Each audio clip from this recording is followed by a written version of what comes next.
పూరి శివ పెళ్లి ముహూర్తం ఖరారవటంతో పసుపు దంచే కార్యక్రమాన్ని మొదలుపెట్టి ఉంటారు.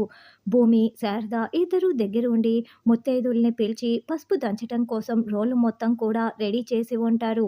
భూమి అన్ని రోళ్ళకి కూడా పసుపు, కుంకుమ రాస్తూ ఉంటే గగన్ చూసి మురిసిపోతూ ఉంటారు.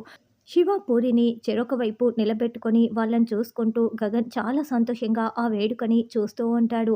అక్కడున్న ఒక ముత్తైదువు, చూడమ్మా శారద, నీ మంచి మనస్సు చేత ఆ పసుపు కొమ్ముల్ని తీసి రోలులో వేయి, దంచడం మొదలు పెడదాము, అంతా మంచే జరుగుతుంది అని చెప్పటంతో నా కోడలు భూమి ఏ పసుపు కొమ్ముల్ని రోలులో వేస్తుంది అని, అమ్మ భూమి వేయమ్మా అని శారద చెప్తుంది.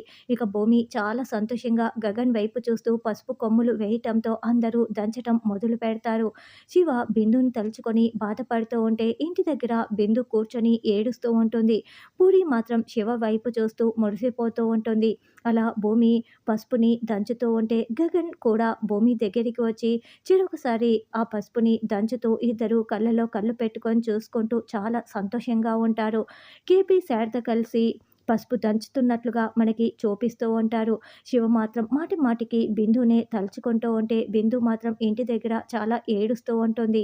గగన్ భూమిని తన కోగిట్లో ఒదిగించుకొని మరీ పసుపుని దంచుతూ ఉంటాడు. ఇద్దరు కళ్ళలో కళ్ళు పెట్టుకొని చూసుకుంటూ ఉంటారు. కేపీతో దంచుతున్నట్లు శారద ఊహించుకుంటుందా? మరి ఈ పెళ్లి ఎలా ఆగిపోతుంది లేక జరుగుతుందా అన్నది రానున్న ఎపిసోడ్లో తెలుసుకుందాం.